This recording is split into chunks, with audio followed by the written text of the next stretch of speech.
తాకట్లో ఉన్న మీ బంగారాన్ని విడిపించి ఆ రోజు ఆన్లైన్ రేటుకి కొంటాం. Sharma gold company.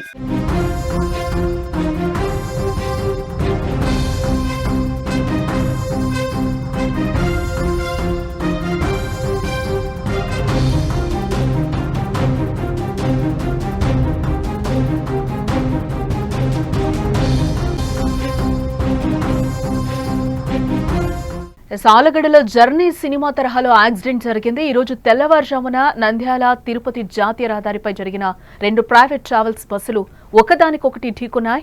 ఈ దుర్ఘటనలో 3 వ్యక్తులు అక్కడికక్కడే మరణించినట్లుగా తెలుస్తోంది. సుమారు 26 మంది తీవ్రంగా గాయపడ్డారు. శుక్రవారం తెల్లవారుజామున 3 గంటల ప్రాంతంలో ఈ ప్రమాదం చోటు చేసుకుంది. తిరుపతి నుంచి హైదరాబాద్ వెళ్తున్న 2 ప్రైవేట్ బస్సులు ఆళ్లగడ్డ సమీపంలోని ఆల్ఫా ఇంజనీరింగ్ కళాశాల వద్ద ఢీకొట్టుకున్నాయి. ముందు వెళ్తున్న ట్రావెల్ బస్సును వెనుక నుంచి వస్తున్న శ్రీకృష్ణ ట్రావెల్ బస్సు వేగంగా ఢీకొట్టినట్లుగా తెలుస్తోంది. ఈ ప్రమాదంలో ఒక బస్సు ముందు భాగం కూడా పూర్తిగా నుజ్జునుజ్జు అయింది. ఏ విధంగా నుజ్జునుజ్జు అయిందో కూడా మనకి స్క్రీన్ మీద కనిపిస్తుంది. చాలా దారుణంగా ఫ్రంట్ పార్ట్ మొత్తం కూడా పగిలిపోయినట్టుగా మనకి తెలుస్తోంది. ఈ ఘోర ప్రమాదంలో శ్రీకృష్ణ ట్రావెల్స్ బస్సులోని 2 వ్యక్తులు, మరో బస్సులో ఉన్న ఒక వ్యక్తి మృతి చెందారు.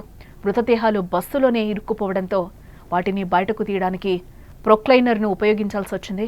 అయితే వారు మరణించిన వారి వివరాలైతే ఇంకా పూర్తిగా తెలియరాలేదు. మరోవైపు ఈ ప్రమాదంలో సుమారు 18 మంది ప్రయాణికులు గాయపడినట్లుగా కూడా సమాచారం.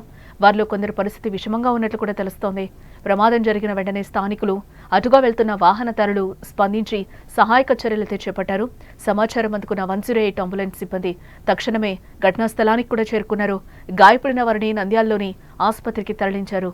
నంద్యాల తిరుపతి రహదారిపై వాహనాల రాకపోకలు తాత్కాలికంగా నిలిచిపోయాయని చెప్పుకోవచ్చు.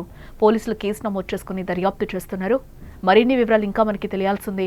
ఈ ప్రమాదం జరిగిన తీరు, దానికి గల కారణాలపై పోలీసులు విచారణ చేస్తున్నారు.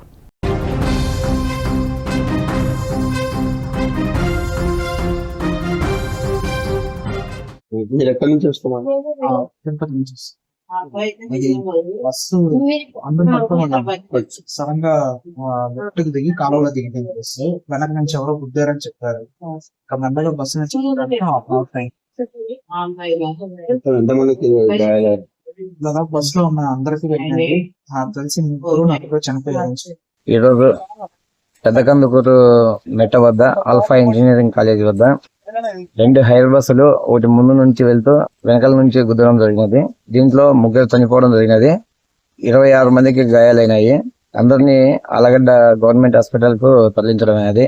అక్కడి నుంచి నంద్యాల హాస్పిటల్ కు తరలించడమైనది. చనిపోయిన వ్యక్తులు ఎవరు సార్? చనిపోయిన వ్యక్తుల యొక్క వివరాలు ఇంకా తెలియదు.